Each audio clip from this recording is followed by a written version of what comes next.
Hello, everyone, on this rainy day. This is Wednesday, 20 of March. Well, rainy day in the weather, but I mean, it's very shiny in the future of Kleros. This community call, we could call it Mexico edition. The main thing that happened last week is that I was invited to Mexico to participate in a conference, a very important conference about legal innovation. It's called Legaltech Forum 2024, organized by a very big company in telecommunications called Telefonica. And they gather a panel of about 7 or 8 of what they consider the key influencers and key entrepreneurs and the key figures in the legal innovation space.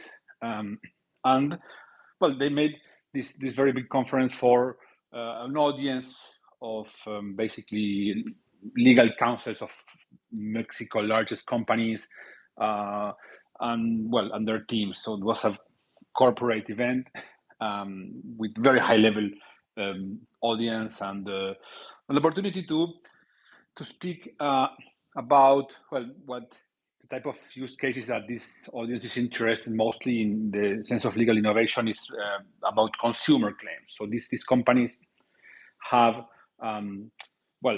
many customers. They are millions of customers. Like we're speaking of banks, we're speaking of telecoms companies, or speaking of like fintechs.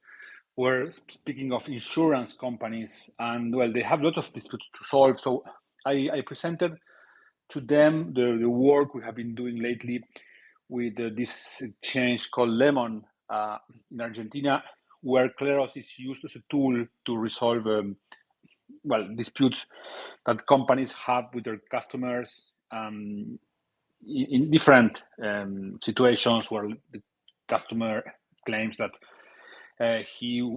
the funds he sent to the exchange were not credited, or that there was a charge on his credit card that was for something he didn't buy. So this type of use cases are being solved by Kleros in this experiment we have been doing, and that started as an experiment, but now it's actually a part of Lemon dispute resolution process. And the goal for us is to try to replicate this sort of use case into some of Mexican large companies that have to deal with lots of consumer claims. So one of the key metrics my presentation was about how we developed this use case, how we innovated, how we designed the process, and I don't want to go into all of the talk now because you can watch it.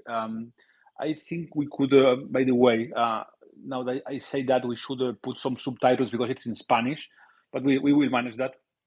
So one of the key metrics that interested this audience is that, listen to this. So when you have dispute in a consumer claim happening between consumer and the company, what the Lemon people measured is that 80% of the customers, they don't even present the claim, right? Because they said, of course, we are speaking of small value claim. They just prefer to drop the app and move to the competitor, right? When we developed the use case with Lemon, what happened is the following. So the company received the claim from the consumer. The customer support denies the claim and the payment because they think it's not correct. And then they offer the consumer the possibility of going to a third party, decision maker or dispute resolution system. That, guess who is that? Of course, it's Kleros. And then they pledge to abide by the decision made by Kleros. So Kleros sometimes rules in favor of the company, so in which case the consumer still has the possibility of going to small claims court or to follow with the traditional dispute resolution system that exists in different countries. or it can win, in which case the company reimburses him or her. So what we found, and listen to this because this is very important, is that 90% of the consumers who lose their case to the company, they still stay in the company. So this is pretty mind-blowing, because imagine having a company denying your claim, but doing this, offering you a good way to resolve it. I mean, giving you the chance to go to a third party and helping you do this fast, because decisions are made in like 4 days, and doing it for free because consumer doesn't have to pay. They don't have to pay for this. Is paid by the company. So if you treat people right in this way, they will accept the ruling even when they lose, and they will stay with you. And so think from the economics of the company, like keeping a consumer that stays with the company that otherwise would have left to a competitor. Think of the lifetime value of that consumer and how much money it makes for the company over the time that it will stay as a customer, right? And this is something that didn't happen for Kleros. And this is the value that we see, like having a fair, fast, trusted dispute resolution system can provide.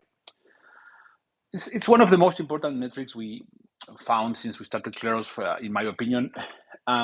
It is validated now because there is data behind this. It's not our hypothesis of how the world might or might not work. This is what we have observed.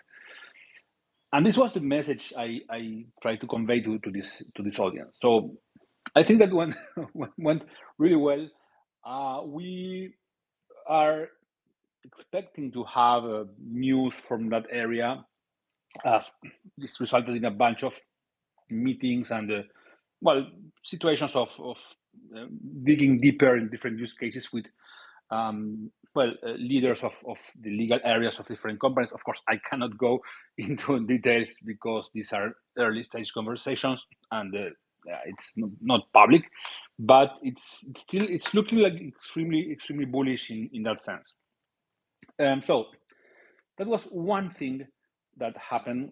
Another thing is that I was invited to record a short course on blockchain dispute resolution, and of course I used the opportunity to focus mostly on decentralized justice and Kleros, of course, and then this was I shared some of the pictures of the recording session that were very fun. It was very high level, very professional session. So this course will be live, I guess, in maybe 1 month or something like that. So people in Mexico, and this is going to be pushed quite hard, I think, also, and a lot of people in Mexico are going to start, becoming acquainted with Kleros. This will add to other activities that we had. I mean, for example, my Coursera courses in Spanish are already quite popular, and lots of people from Mexico. And some people from the audience had taken my course, so they already knew me from there.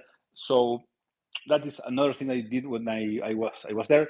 And the third big thing that happened is that we organized a small event, mostly focused on this recent piece of legislation that was voted in Mexico a few months ago, and that was enacted in January 26th. That is the new law for a framework of alternative dispute resolution methods. That means basically that Kleros is a valid and legal dispute resolution methodology under the Mexican law.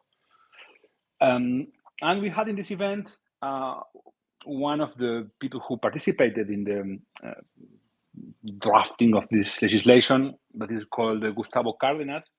He explained to us, to the audience, what is this law, how it works, why it is important, and why this is going to change the future landscape of dispute resolution in Mexico. The law, obviously, is not only about Kleros. I mean, it doesn't mention Kleros explicitly because that would be a bit weird if the law would, advertise a company. But it mentions decentralized justice, which is the the methodology that we have been advocating and developing since the early days. So basically, though, it's about decentralized justice and also AI in the future of dispute resolution. And as you know, our thesis is that there's going to be a combination. I mean, the future of dispute resolution systems and the design of these systems is going to be a combination between AI for more simple cases and decentralized justice mechanisms for more complex cases, and also for reviewing decisions made by automated systems. If you want to learn more about this, you can check my article on the American Bar Association that was published, I think, in November or December last year. I'm sure Jean can share it. It's on our blog, by the way, also. And we are also organizing a conference at Stanford on May 2nd about basically this, how dispute systems of the future are going to be built, and how these are going to be a combination of AI and decentralized justice and a bunch of really high-level academics, practitioners from Stanford and other parts of the world are going to participate. We'll give more details about this when it's a bit closer, because the lineup of speakers is still being defined. So we don't have a full clarity on who's going to participate, but the date seems to be like set. So if you happen to be in the Bay Area by that time, well, I mean, feel free to join. I mean, we will share the details of what time and all that when we have confirmed. So we have that.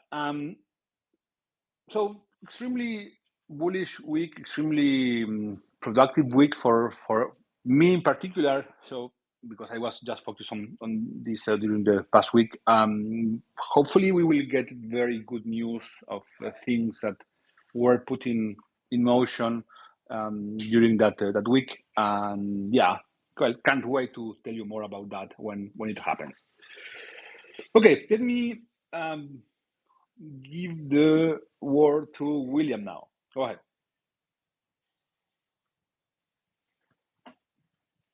Guillermo. I think I just sent the request to William. I don't know, William, if you received it, request to be a speaker. So maybe we can go to Alex first. Yeah. Yeah. Okay, William just joined. Okay, so go ahead, William. Yeah. Okay. Yeah. Okay. So, like, basically, I've been continuing the kinds of research that we've been doing, like how to take advantage of the modularity of Kleros 2.0 to have different kinds of mechanisms and different courts that maybe, like, you know, different use cases need different mechanisms.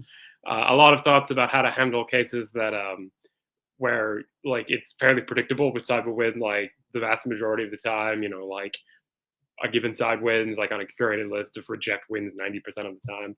How to incentivize people to vote for accept, you know, when accept is the right answer regardless.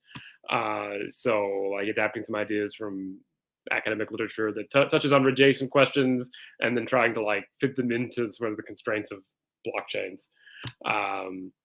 He's been reading about, you know, SBTs and how they can be used in juror selection processes. So this is the idea of having, like, a identity layer in your system where, like, you have some SBT that is a soulbound token that attests to some experience you have, some qualification, and then, like, how that can be used to, like, maybe weight people with unusual skills more in certain courts when certain draws. So, you know, the same sort of research I've talked about in previous community calls.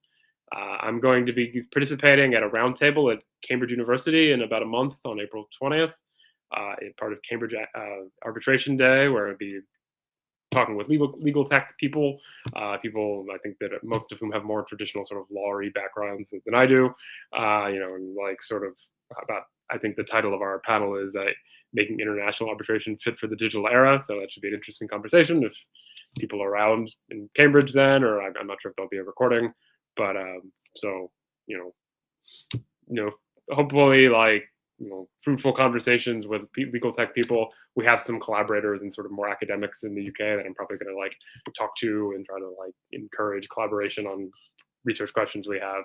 So research is progressing as normal. Awesome. Thank you, William. I'm jealous that you're going to Cambridge. Never been there. Someday. Okay. So as you know, maybe worth mentioning. So because this is where things start to converge. Kleros 2.0 is built on a roll-up. We have already mentioned this a bunch of times, which makes it way cheaper to use than the mainnet version on Ethereum. And the other thing is that, as I mentioned, we are focusing a lot on the consumer claims, which are low value, typically claims of a couple of $100. This is why it's extremely important to have this new version launched for being able to address those use cases. Historically, one of the main impediments that Kleros had for addressing a very important part of the use cases is it was too expensive.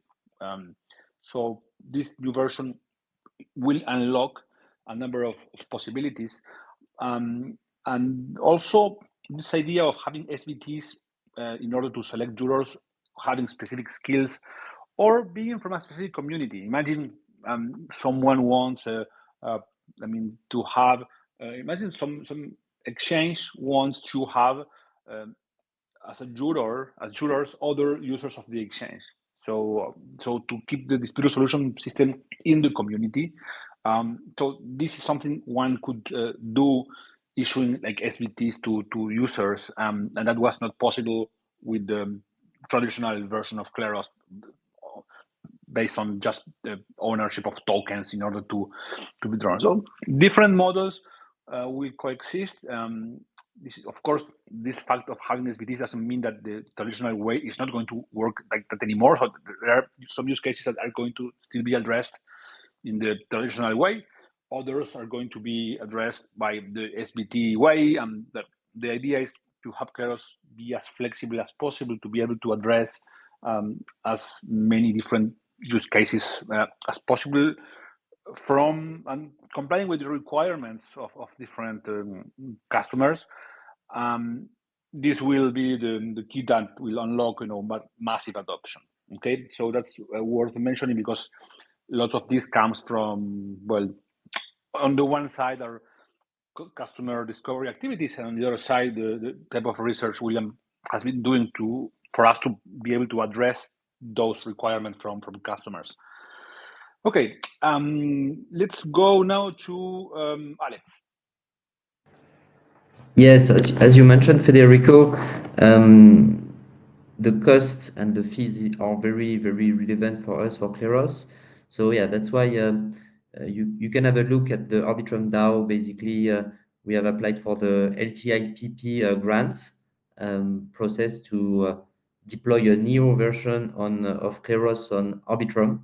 So currently we have so the full explanation and application for this grant on the Arbitrum forum. GB, our tech lead, work a lot on that, and that's I think it's a good summary of where is Kleros at, because there are some metrics, there are some explanations, and where we want to be in the future. So on this process, currently it's being reviewed by the Council of Arbitrum DAO. So we should have some news next week on this. So that's one point. Another point related to the research topics about DAOs are the following. So Kleros was mentioned in an article, a research paper from IF Zurich. I will share a bit this with my Twitter account. It's really cool to see Kleros there alongside all the big DAOs that marked the history. Basically, it was related to when Kleros managed to counter the attack on the governor of Proof of Humanity. So there is an article as well on our blog about that. So I will share it, so feel free to check. And one of our researcher, Jamilia, she did as well. She's working on her thesis on DAOs, and she did basically not a poll, but some questions basically. And if you want to contribute, you can take some minutes and answer them. It's also on my Twitter. Related to what we are working as well, we are working on our integration with ShutterDAO. We talk very closely with Fractal. Fractal is their basically DAO framework to have our Kleros SafeSnap integrated there, basically. Yeah, you all know that recently gas prices are super high. So for DAOs, it really makes sense to have the opportunity to do off-chain governance on Snapshot and on-chain, basically enforcement on-chain. So you don't have to pay like $50 just to vote in a DAO. And yeah, we are also exploring with other projects, early stage talk. I'm talking with Pocket Network, for instance, based on their constitution. They need some arbitration system, decentralized dispute resolution system, and Kleros could be a good fit there. It could also be a good fit for escrow. So yeah, we are getting this various conversation with ads protocol as well, that we believe could be a very an important protocol for the future of DAOs. So that's it for the DAO side, BD DAO side, yeah, on my side. Thank you, Alex. Jim, do you want to give some update too?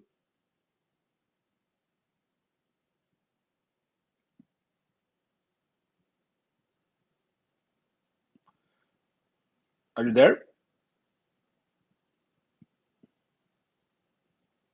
Okay, well, while we wait a bit, business development wise. Sorry, I have a problem with Twitter Spaces. I was not hearing Alex, so I don't know exactly what did he say.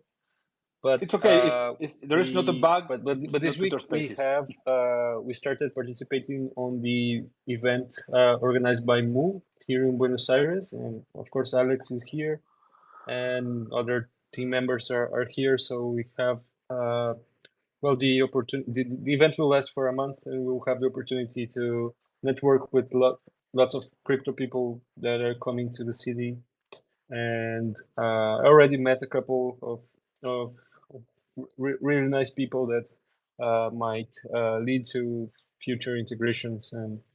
And for example, Alex had the opportunity to meet some people that helped us with an application that we will probably tell more about in the coming weeks. So that's pretty nice. I'm pretty excited for the next weeks. We will probably be able to also have a workshop with them and teach make the same workshop that we did at Mendoza with the judiciary, and showcase the lemon cases. So that will be very nice. And even maybe for recruiting people, I believe there are some still some positions open, so that might be an opportunity for that. And of course, we launched PermaCurate last Friday, and PermaCurate is a renewed version of Curate that doesn't have as many dependencies as the previous one. So it will, for example, it doesn't depend on Kleros hosting the interface. It is hosted on IPFS, and it's a lot. It's improved on several different aspects compared to the Curate V1. For example, you don't need to have a Web3 wallet connected to it to be able to see the items. It's just easier to navigate and to find if a token is already registered or not. It is focused on the Kleros Scout lists. That means the tokens list, the tag addresses list and also the domains list that checks if a contract is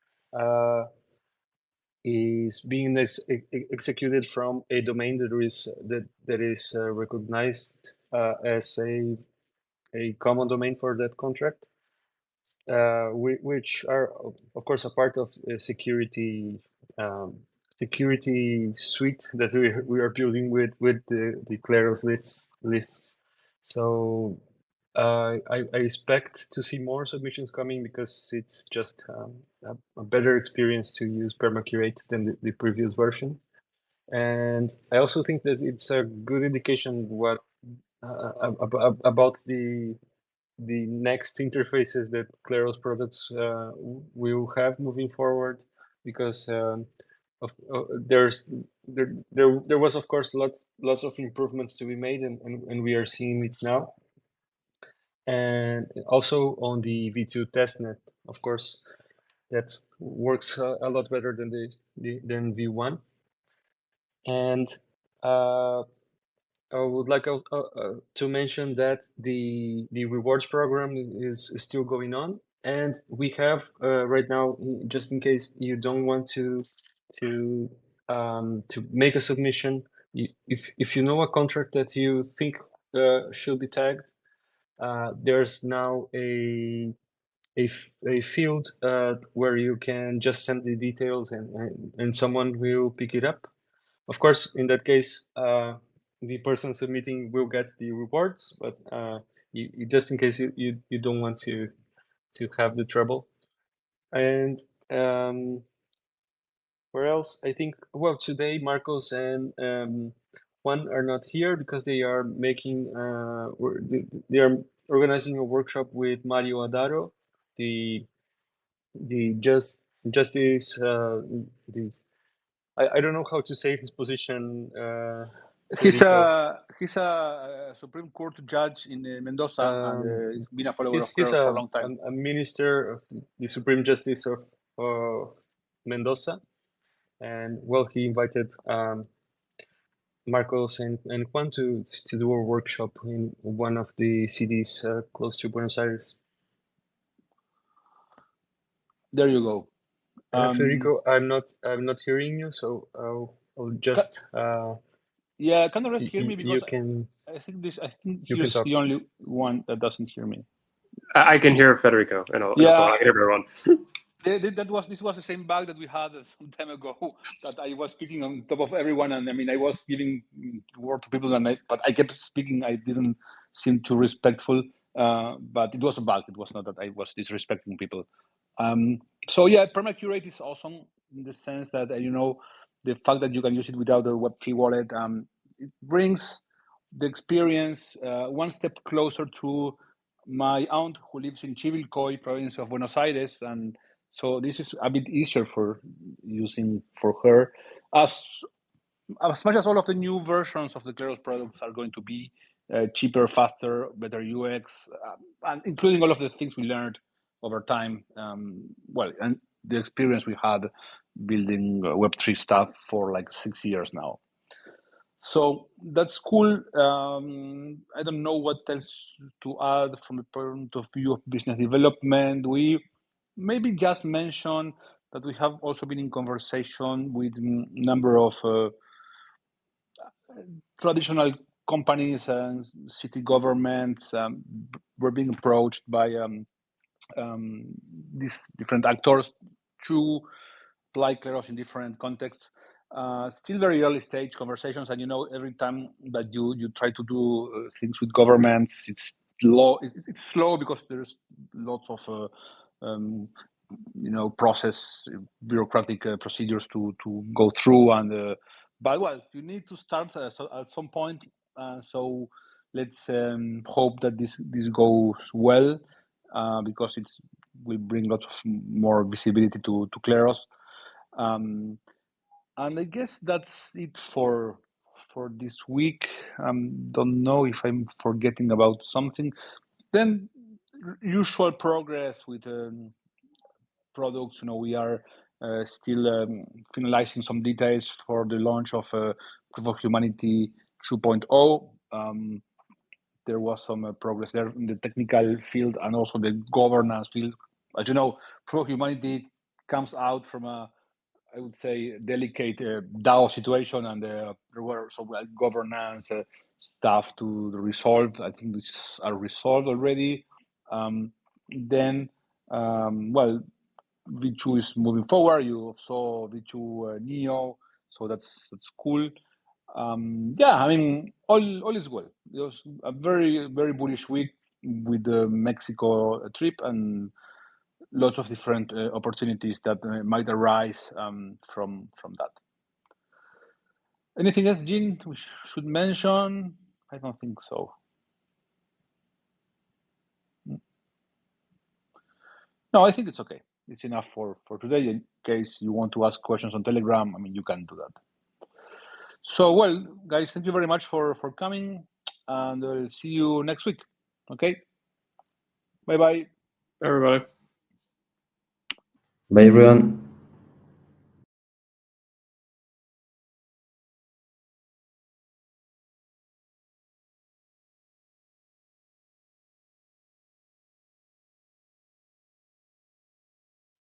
Bye, everyone.